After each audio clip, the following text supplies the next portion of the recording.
बरं तुमच्या बोलण्यामध्ये एक गोष्ट आली, चला हवा येऊ द्या. बरोबर.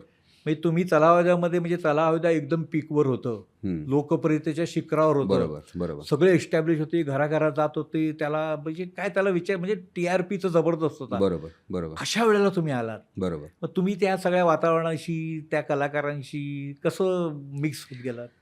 म्हणजे मी तर ऑब्व्हियसली फॅनच होतो चला हवा द्याचा. मी ते चला हवा द्यामध्ये जॉइन होण्याअगोदर 2दा त्याच सेटवर गेलो होतो आणि डॉक्टर निलेश साबळे खूप चांगला माणूस आणि खूप प्रचंड हुशार. म्हणजे तशी बुद्धी खूप लोकांकडे नसते. हां. इतका प्रचंड हुशार. तर त्याने खूप कम्फर्टेबल केलं पहिली गोष्ट. पहिल्यांदा कार्यदुरावाच्या वेळेस गेल्यानंतर.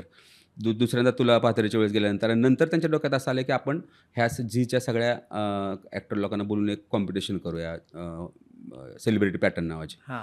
आणि मग मी तिथे गेलो होतो. तिथं ऑलरेडी सागर माझा मित्र होता, भारतदादा माझा मित्र होता, योगेशला मी ओळखत होतो अगोदर आणि भाऊ कुशल तिथे गेल्यानंतर मित्र झाले. श्रेयाला मी आधी म्हणजे भेटलो होतो, पण तिथे गेल्यानंतर अजून जास्त मैत्री झाली. हां. आता ही जी 5-6 जण होते आणि ते इतके भन्नाट होते इनकॉर्पोरेट करायला किंवा काही गोष्टी सांगायला. कारण मी आधी सांगितलं होतं की माझा म्हणजे भीतीपोटी बी नाही, पण माझा असा काही कॉमेडी जॉनर नाही. मी स्टेजवर प्रॅक्टिस करून करतो कॉमेडी. टायमिंगसुद्धा प्रॅक्टिस करून आणतो. तर ते आपल्याला जमणार नाही. ते म्हटले, "तुम्ही ते अजिबात टेन्शन घेऊ नका.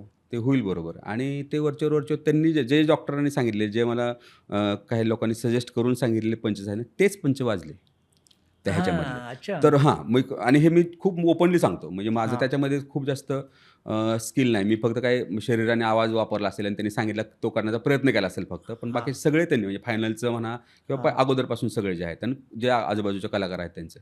त्यामुळे तिथला जो अनुभव आहे ना, तो खूप चांगला होता आणि मगाशी म्हटलं तसं अ, त्या चला हवा द्यानं नाव म्हणून दिलं सगळीकडे. उमेश जगतापासून नाव जर आलं असेल तर चला हवा द्यामुळे आलं. बाकीचे कॅरेक्टर्स आणि ह्याच्यानुसार आलं. पण त्याच्यात तुम्ही मला वाटतं एक काही भागामध्ये स्त्रीचं बऱ्याच भागामध्ये मी स्त्रीचं केलं. म्हणजे मला त्याची मजा यायची. एकतर मी आईला कॉपी करायचो, माझ्या अच्छा. आईला. हो, हो. हो. मी आईला कॉपी करायचो म्हणजे आई कसं बोलेल, आई कसं करेल. आपण तसंच करतो ना, म्हणजे काही हां. हां. जवळच्या बायकांना कॉपी करू असं. हो. तर ते एक मी केलं आणि डॉक्टरचं त्याच्यामध्ये खूप ते खूप चांगलं सांगायचे आणि हे करायचे. हां. तर ते होतं. नंतर काही लोकांना काही कारण एकतर कॉन्ट्राडिक्टरी असं होतं, की तुला पाथऱ्याचा रोल आणि ह्याचा रोल आणि दोन्ही सायमल्टेनियसली चालू आहेत मध्ये. बाईचं काम करणं आणि हे कळलं. तर हां. त्यामुळे तर काही लोकांना ॲक्टर म्हणून मजा वाटायची. काही लोकांना वाटायचं नाही तुम्ही नाही शोभत. तुम्ही कशाला करता बाईची अच्छा. कामं? हां. माझ्या घरच्यांना खूप वाटायचं. माझ्या आईला वगैरे तर खूप वाटायचं, की तू आता एका पॉईंट नंतर नको करू बाईची कामं कशाला करतो? पण मला काय नाही, मी म्हटलं आपलं ते काम आहे. काम आहे. हां, आपण एकदा आपला काम जॉब बरोबर. आहे तो हां. आणि मला त्याची मजा पण येते. म्हणजे असं नाही की आपल्याला मजा येत नाही. हां. तर कुठल्याही कामाची मला प्रत्येक कामाची मजा येते काम करायला. त्याचं हां. स्ट्रगल आहे ना, हां. तिथपर्यंत पोहोचण्याची ती जर्नी आहे ना, त्या हां. जर्नीची मी खूप मजा घेतो. हां. कारण मी मगाशी म्हटलं तसं की आपल्याला माहिती आहे आपण ॲक्टर म्हणून काय आहे आणि आपण काय एक्सप्लोर करू बघतोय. त्यामुळे मला त्याची मजा यायची हे करायची.